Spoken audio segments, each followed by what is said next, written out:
What's up, guys? NBA Talk with just a real quick update on what's going on. In about 10 minutes right now, the first game, the Indiana Pacers and Toronto Raptors face off in Game 2 of the NBA playoffs. Then followed by Dallas and Oklahoma City at 8. And then you have the Houston Rockets versus Golden State Warriors at 10:30. A whole bunch of things is going on. First off, probably one of probably most important right now, the situation with Stephen Curry. If you don't know, he kind of his ankle is pretty much banged up a bit. There's a huge question mark if he's going to play or not this game, and most likely he will not be playing in Game 2 against Houston Rockets, even though they don't really need Stephen Curry on this one, especially how the Houston Rockets played Game 1 of the NBA playoffs. If they're going to lose like that, the Houston Rockets, that means they're going to lose without Stephen Curry. And Stephen Curry barely played. Actually, he only played 3 minutes of the second half of the playoff. Of Game 1. So it shows that Golden State can do it without him. Truly. So you're probably going to see Sean Livingston in the starting lineup as point guard, which it doesn't really matter. Plus, you have the height advantage on Patrick Beverly when you're matching Patrick Beverly against Sean Livingston. There's a height difference and a mixed match. So this should be in the favor of Golden State again, and they will win this again. So that's that. We also have another injury update concerning Bradley of the Boston Celtics. Apparently, he's going to be out for the rest of the season. He got hurt, I think, somewhere in the fourth quarter. Um, According to the reports, is a hamstring injury, um, and he will definitely be out for the rest of the series. And he could possibly be out for the rest of the playoffs.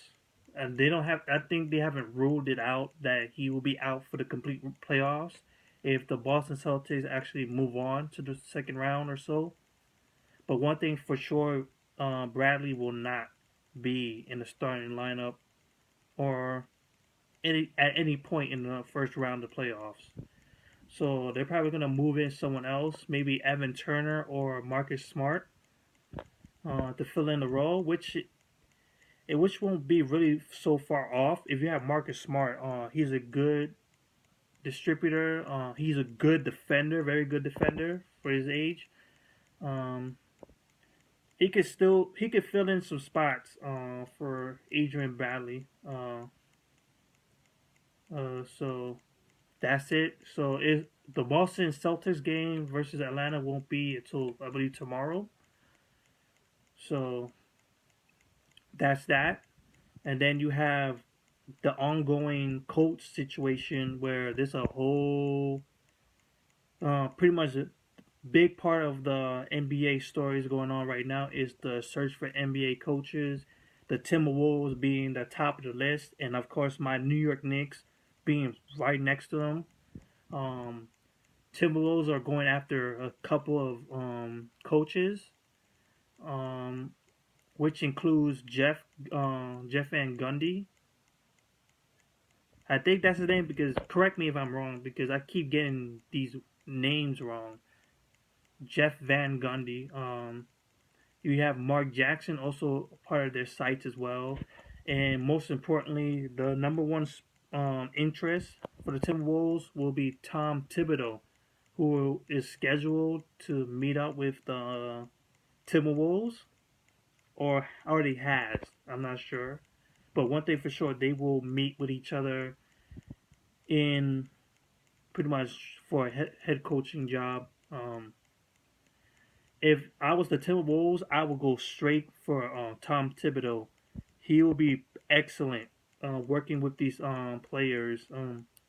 Their defense will be extremely good. These guys are already good on offense, passing the ball. These guys can score a lot. Zach Levine, Rick Rubio.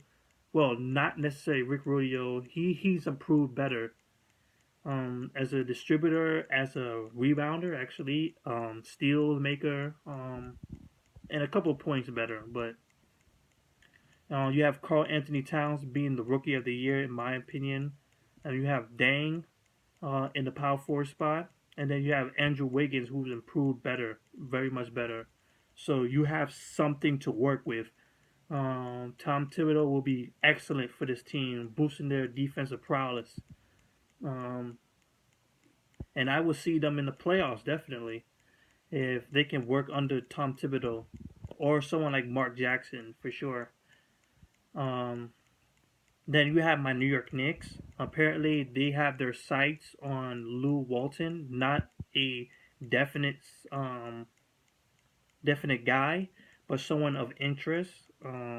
He is the assistant coach of the Golden State Warriors. He led the team of the Golden State Warriors to 43 wins, I believe, and a 24 undefeated streak to start the season.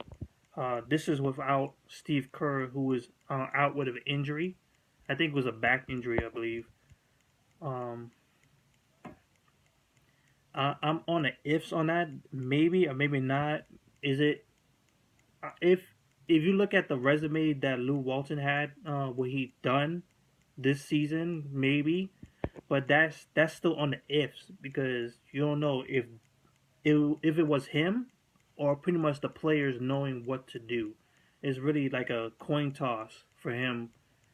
I'm hoping we could still go after Mark Jackson if he's still available.